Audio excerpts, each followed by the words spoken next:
You're watching PEGRI TV, Rhode Island's public access channel.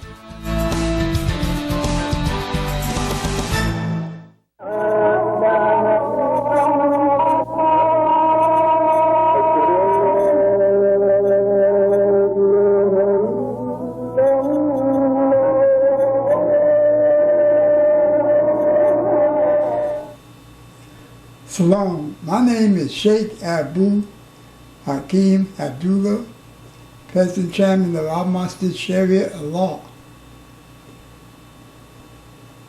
AMSA, a non-profit religious organization operating in the state of Rhode Island, USA. I'm coming to you now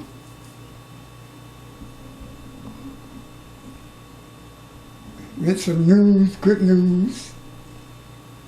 Our program is now on the internet, as well as the interconnect in Rhode Island. It's on Cox, it's on Verizon, and it's reaching throughout New England. Now it's reaching throughout the United States and the world. I know it's different than a lot of programs that is on, Islamic programs that is on the television shows and your computers and stuff like that. But it's speaking of for a different reason. The reason I'm speaking to you is because I'm trying to reorganize us and bring peace back into the Islam. Let me rephrase that. But we can come back into the Islam where there is peace. Because there's always have been peace in Islam. But due to the things that is happening through our desires and the way of thinking, we have lost a lot of that peace. Because we have brought our desires into our deen. And like Allah says, and the Prophet says in the Quran, in the Hadiths, when the devil, when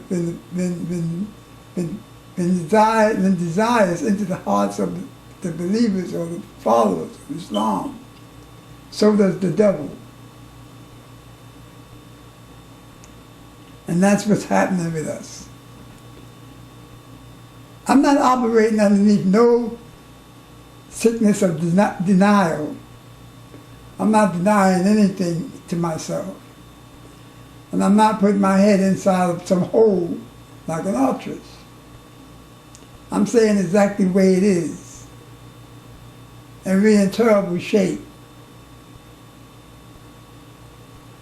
What can we do about it? Well, I've explained to us when we recognize that we're in terrible shape. That's easy. That is right there on the tip of our tongue, like people say when they're trying to remember something. Well, that's right on the tip of my tongue. That's right on the tip of our tongue. And it's not far from us. Usually in a household, it's not 10 feet away from us. The answer is not 10 feet away from us. Unless we live in some kind of big old palace or something where we keep certain things in certain places, and we're a long ways away from this thing we should have next to us. Please try to understand me.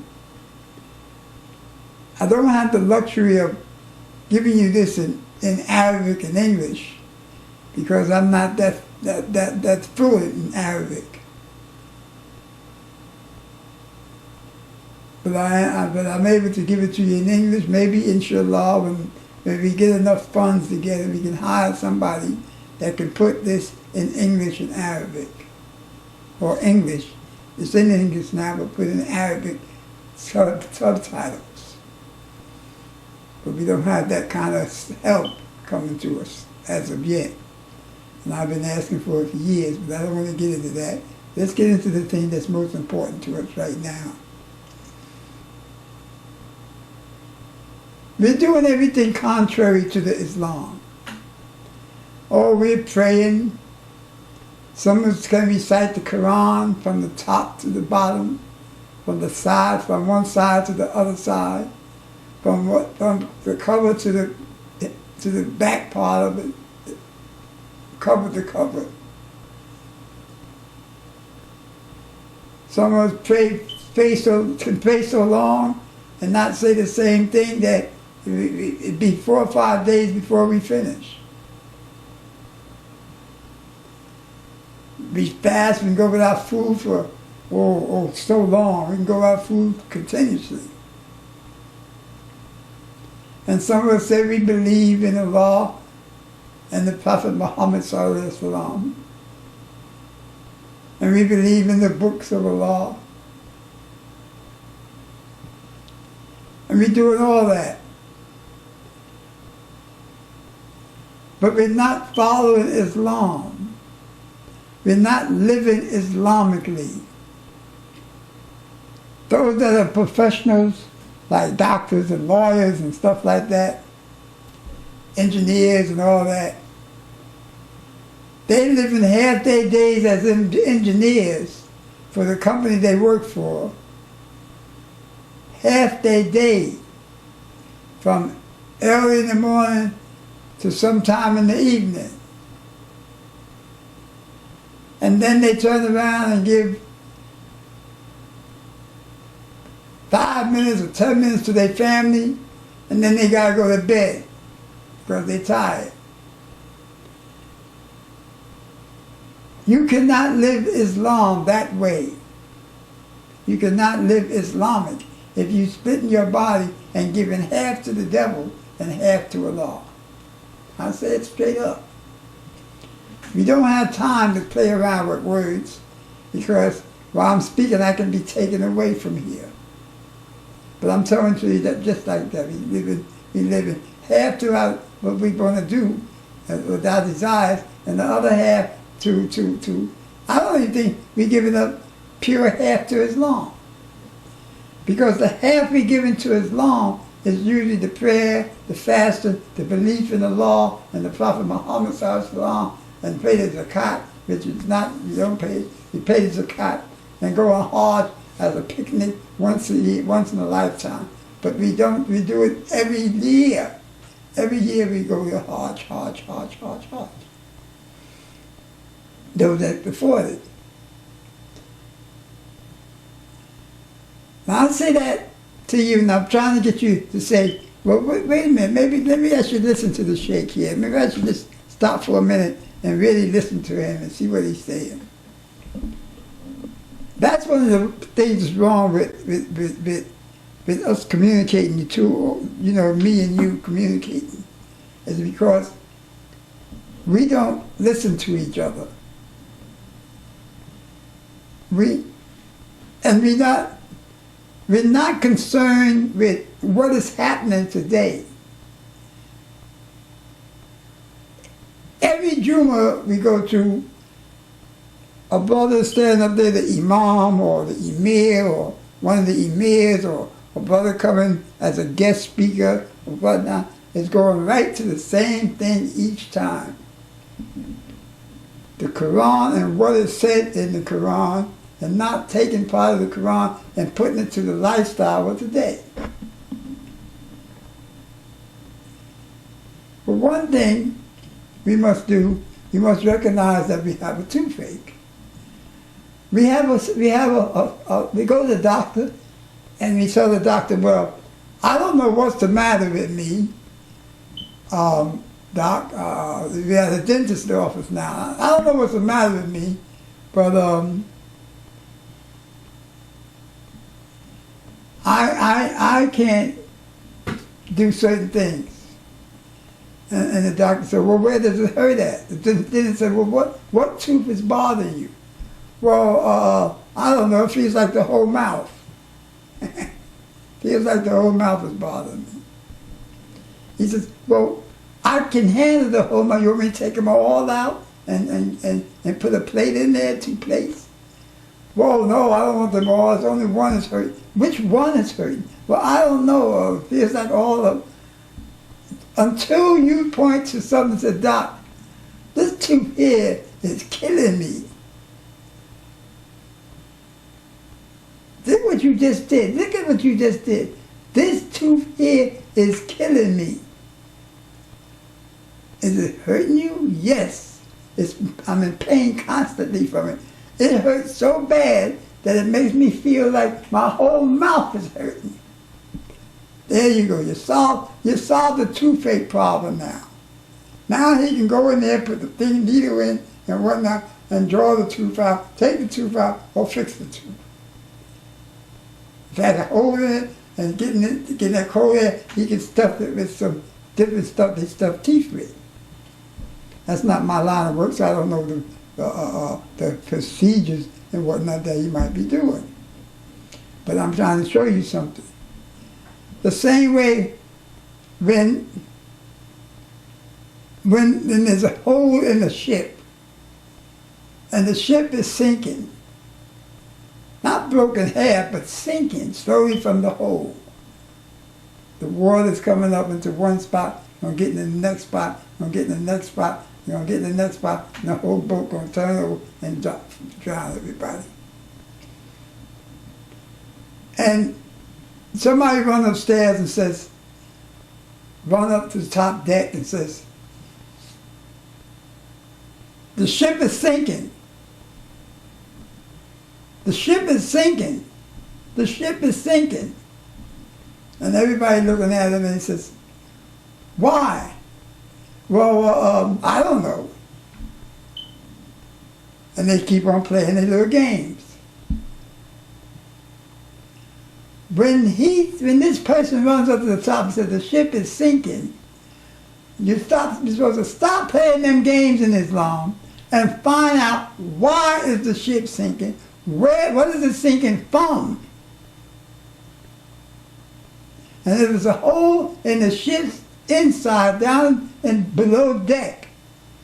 You're supposed to make a team, get the water out, and try to fix the hole, and try to stop the water from coming in the ship. But that's not what's happening. That's really not what's happening with us. We got the water gusting in the hole. Nobody's down there trying to fix the hole, but one or two people.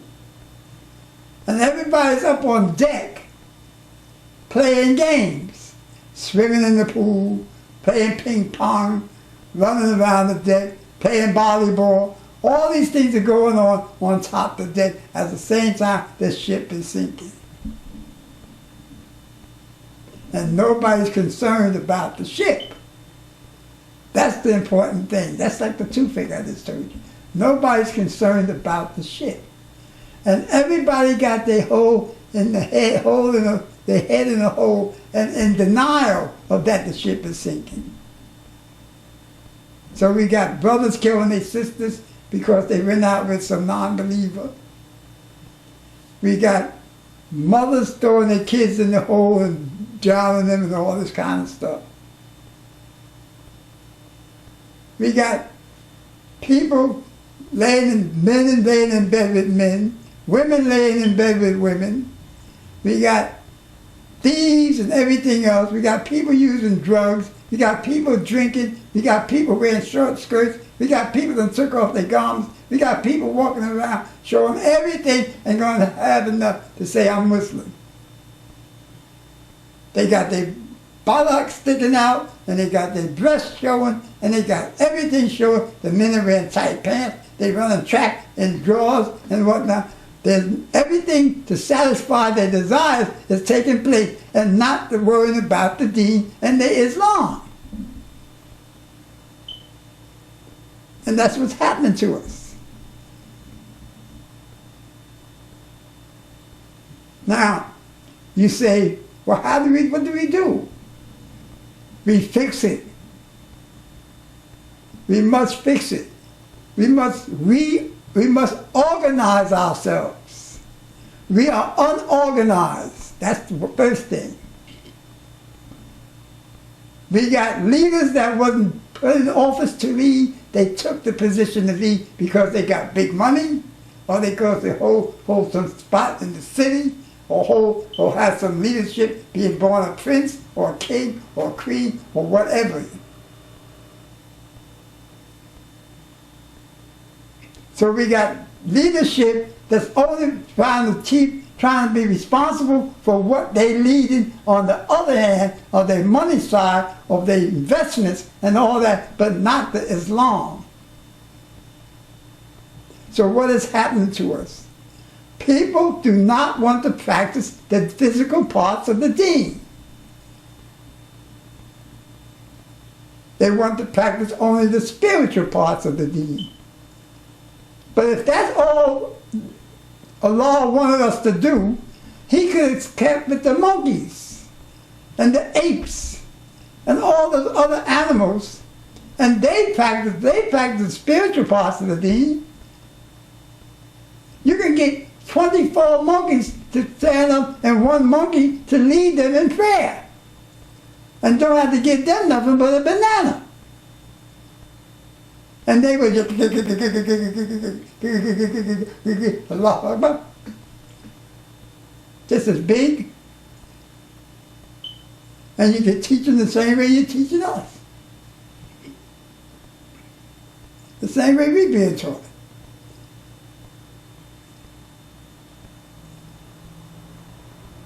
We got brothers and sisters that speak Arabic fluently and don't understand what they're speaking about.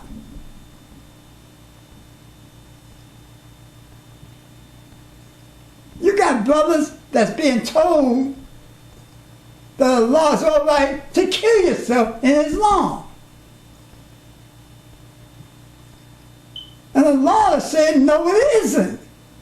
But you got brothers and show and justify the killing of themselves and killing of the people and killing their mothers and killing their grandmothers and killing everybody. And then the law says it's wrong. They don't accept that. They just push that aside and say it's legal because I made it legal. That brother that does that or do that is violating the laws of Islam by placing something inside the deen. Because Allah said, I have completed your way of life. And it's Islam. Not I have completed. I have completed your way of life. And it is Islam. Not Buddhism, not Christianity, not Catholic Church, not any of that stuff. It's Islam. And here's your rules and regulations. Here is your Sharia. Here is your Sharia. Here's the amount of times you can pray. How you pray. What you wear when you pray. How you eat. What you eat. How you go to bed with your wife and your children. How you do that. It's all in there. So you don't have to reorganize by picking up something else and putting in there. You have the best organization in the world, Islam.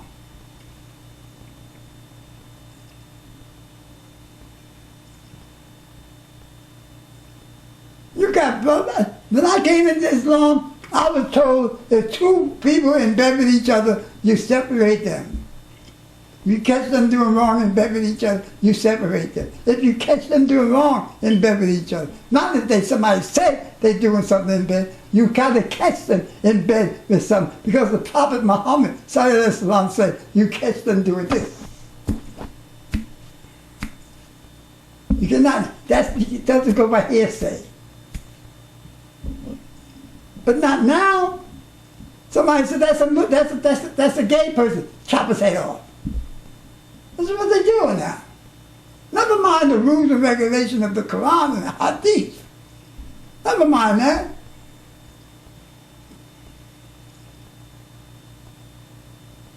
They locked up a woman locked up a person because one woman said she did blasphemy. She said something about the Prophet Muhammad. So I said, one woman. Well, Allah said it takes 4 of them to testify against a wrong. But no, you took one woman and locked up everybody else. Everybody.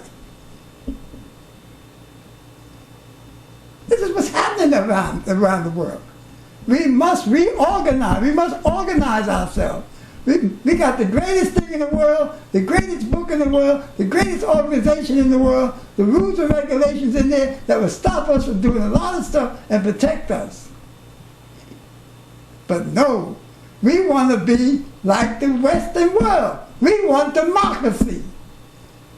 We throw our democracy away for their democracy. We like the dog crossing the bridge with the bone in his mouth and look down in the water and see a bigger bone and drop the bone we got and jump into the water and find out that that's nothing but a mirage.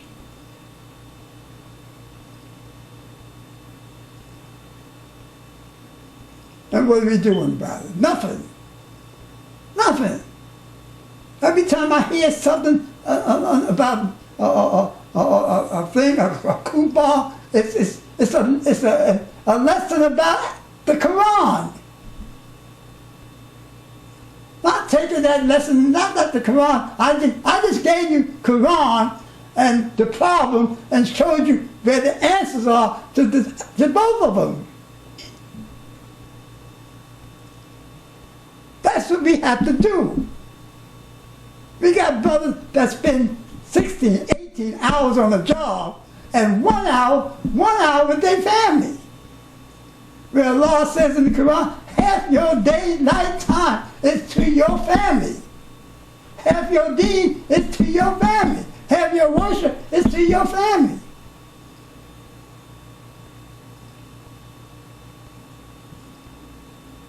And what? Your family don't even see you sometimes. Not because you have to be where you at, but because you want to be where you at.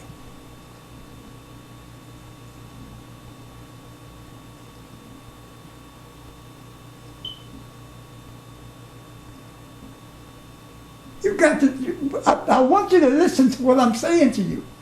If you can't understand English, somebody else will give it to you. Sit next to somebody that do understand English. Or send me the help I need to get somebody to put it up on the board in the language you speak. And you can click it like that thing they got on, or like they got in the computer. Or make this English for me. Or make this Arabic for me. Or make this French for me. Or make this German for me.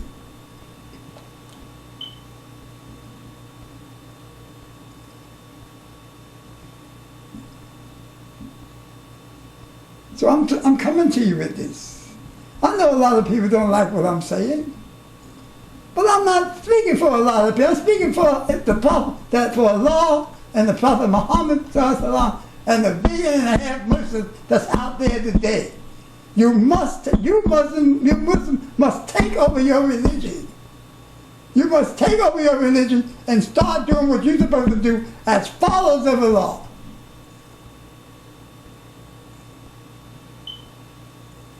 The Prophet Muhammad said openly to all people, I give you nothing of my own. That everything I give to you only comes through me to you. So this is the Sunnah of Allah.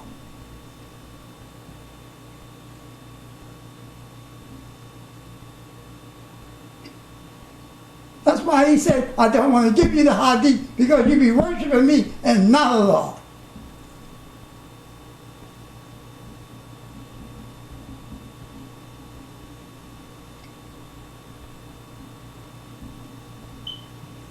But some people don't even listen. Look at in some countries, they only read the second volume 2 of the hadith. After that, they don't want to read no more hadith. Because why? Because they can't drink. It's drinking, it's smoking. All that stuff is in the hadith. Don't do this, don't do that, don't do this, don't do that. Just do this, don't do that. They don't want to read that. Now you got the moderates, the revolutionists, the terrorists. Then you got 40,000, 70-something sects. I say this, and I say it openly to the world. If a brother and sister is not following these books to the letter, or trying to follow these books to the letter, then he or she is not a Muslim. Until they start trying to follow these books to the letter. And when they take something out of this, and don't do it, they are denying Allah's laws. I don't care who it is.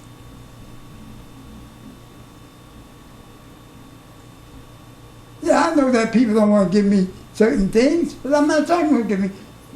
Give me what I'm doing. Allah says I am supposed to get your help. Help yourself by helping me.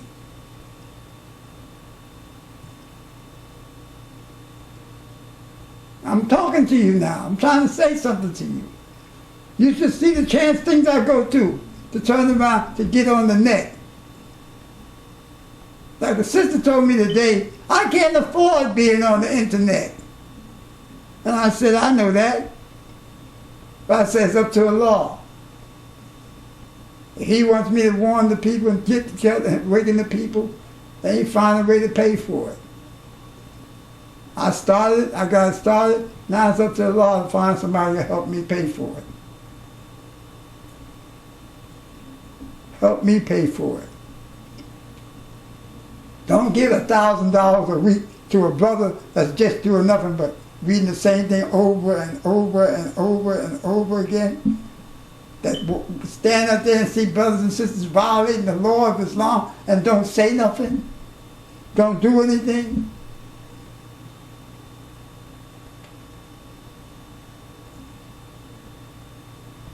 Come on. We have a problem. We got brothers killing family members because they in love with some non-believer, or she's in love with a non-believer, or he's in love with a non-believer.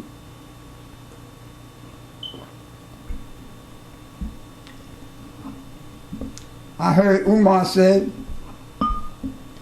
may Allah, I heard him say he would marry a non-believer. I wouldn't either. I'm going to marry somebody completely opposite from you. What reason will you have marrying somebody completely opposite than you? I've seen a basketball player. Everybody knows who the basketball player is. He's sitting in the house reading. He's reading Quran, and he's sitting in the house with an interview, and there's a big Buddha sitting on the table in front of him. A big Buddha is sitting there because his wife is Buddhist. So she got a Buddha sitting in the house too. Are you kidding me? What the law tells us about statues? What the law tells us about this stuff?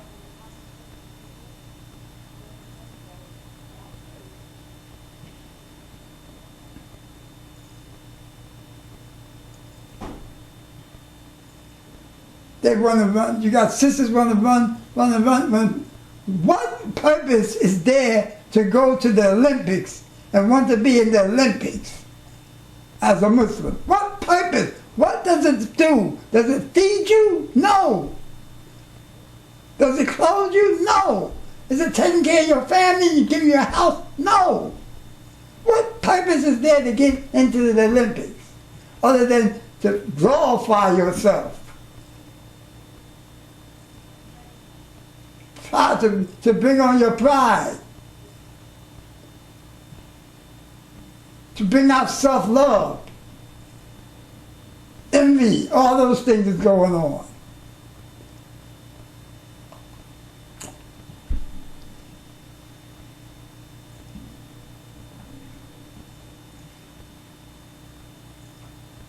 You gotta learn how to get them things up. There's no what reason? It doesn't satisfy anything. It's not going to feed your family.